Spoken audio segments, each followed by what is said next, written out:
there was a decent bit of breeze the following morning, so I was tempted to take a minor detour and sail a loop right round the Ascrib Islands. I had to keep quite close inshore as we tacked up the northeastern side, just to keep out of the way of the ferry that was coming out of Uig and heading presumably for Lochmaddy in North Uist. I say the wind held, it held until the entrance really to Loch Shneesort, and then it did what it normally does. Guess what? We're in about, no, actually, we're not really in the same place as before, but not a million miles away. And the wind has just switched off and decided that's it, had enough. And nothing is happening. But I'm not going to complain. Oh no. No complaints from me.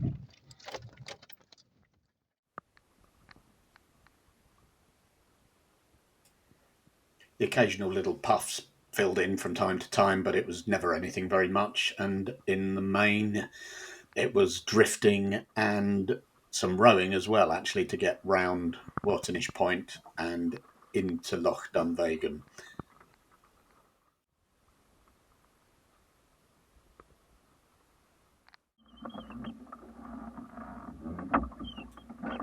And it was yet more rowing for the first hour or so into Loch Dunvegan as well.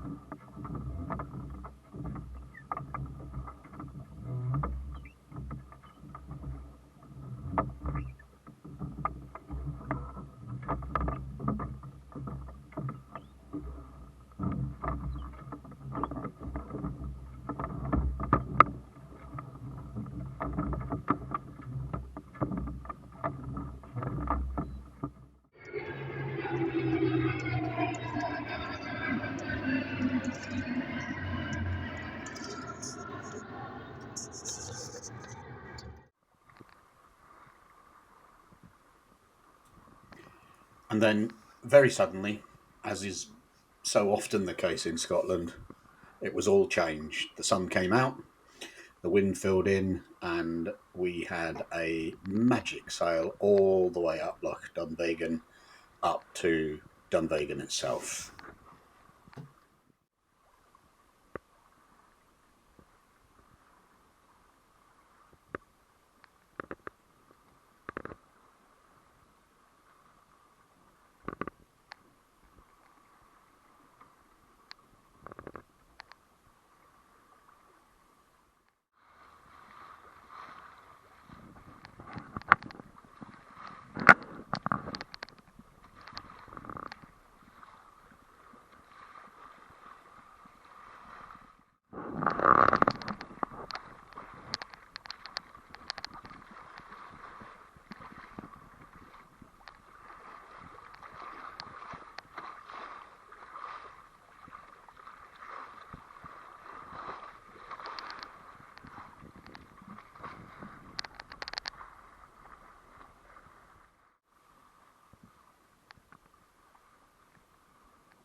There's a great little pontoon at the head of Loch Dunvegan. There's also moorings there as well, and they have a system where you can pay for the use of them online. I think there might even be an honesty box at the top of the pontoon as well. I can't remember. But either way, I parked up there, headed into the village to the local store, which was absolutely heaving. I mean, you almost couldn't move inside. It's small, but there was a lot of people in it. The weather forecast for the evening wasn't too brilliant, so I decided to find somewhere really sheltered to anchor up for the night. So motored back out of towards the mouth of the loch, hung a left and ended up at this rather nice little location here where we had a quiet night.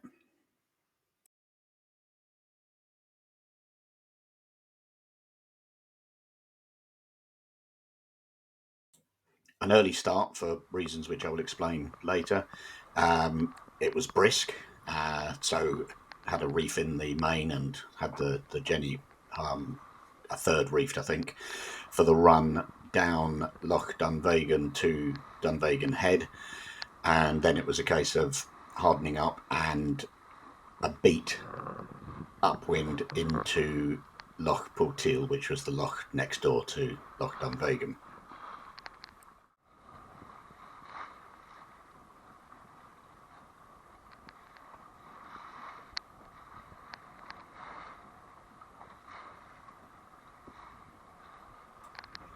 Of course, as we got to the headland, the wind picked up as it cleared the lee of the land, and there's the usual acceleration around the headland. So things got really, really busy, and then these guys showed up as a major distraction.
Something of a dilemma this morning, because of course now the weather is deciding to be inconvenient. So I'd found a nice quiet little puddle to anchor up in Loch Dunvegan, and then checking the weather forecast, it showed southerly force 4 for the morning, but getting up to 7 in the afternoon / evening. But now, if you can hear. So the question was what to do. Option A was do nothing and sit where we were. And you know that had its benefits. The difficulty was that there's a windy patch this afternoon. Then tomorrow is forecast to be pretty much perfect. But then the day after, it's absolutely honking. Force 9's forecast and such like. Force 9 is forecast from the northwest, and the Force 9 would have been perfectly fine in Loch Dunvegan where we were. But of course, that would have meant nothing today, nothing tomorrow, and nothing the day after when the Force 9 is forecast. So, decided that we would do a short trip today and do the loop round to Loch.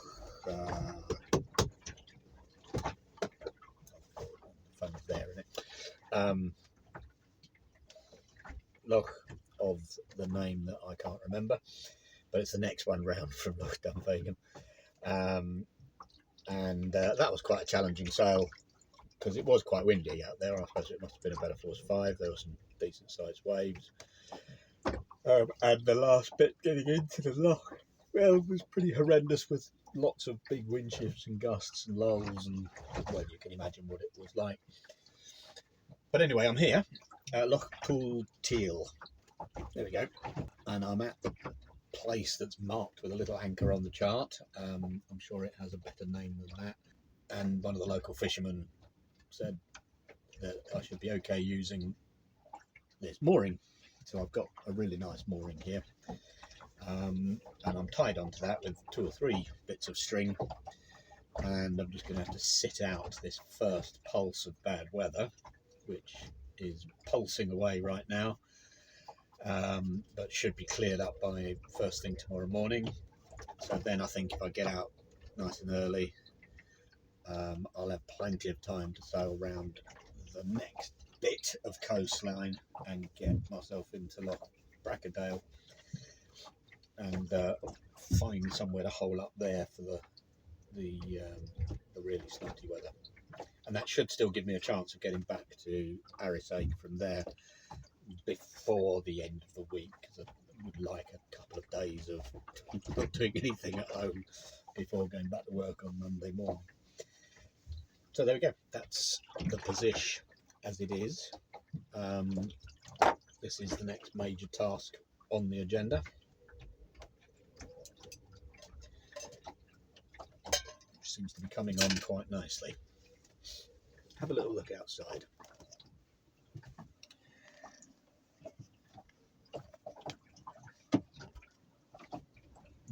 I don't know if you can hear the sound of it, but it is blowing quite hard out there at the moment.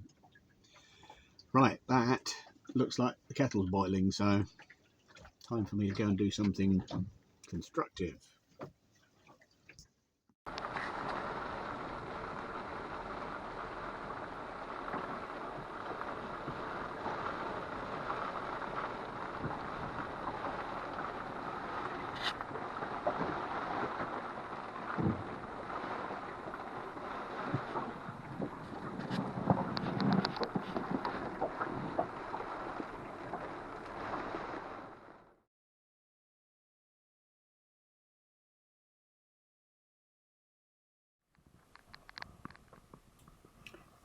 The next day started an awful lot quieter than the previous night, and by this point I'd decided that the best bet would be, if possible, to go all the way to Arisaig in one day. It would be a long day, but doable, with the possibility of bailing out at a couple of points along the way.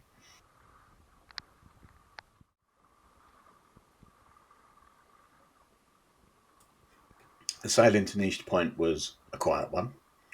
However, what appeared to just be a rain shower turned out to be rather more exciting, involving double reefed mains, half rolled jib, and lots of shouting and bouncing around for about 20 minutes until the squall passed and settled down to the sort of conditions that you can see here.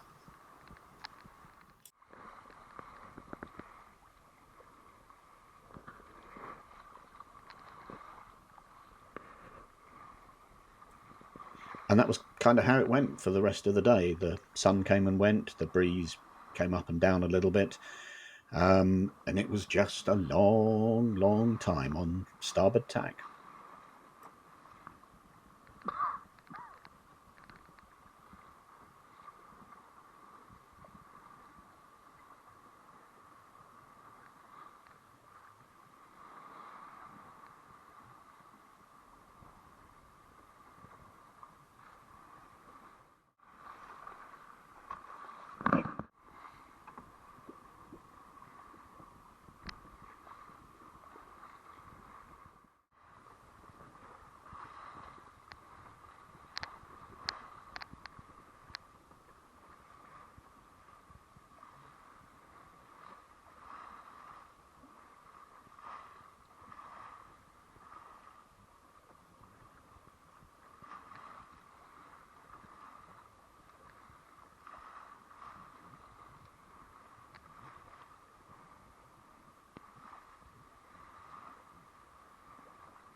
Apart from the entertainment here from the locals, there were also some noticeable increases in wind when we passed the gaps between Canna and Rum, and also between Rum and Egg. All just served to make the journey that much more interesting.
Arriving in Arisaig, it was such a lovely evening that I was sorely tempted to put the boat on a mooring and spend the night on the boat and pull her out of the water the next day, hopefully before the storm came in. Fortunately, the sensible voice in my head took priority, and I got the boat out of the water and spent the night on the trailer. And the next morning, all hell broke loose.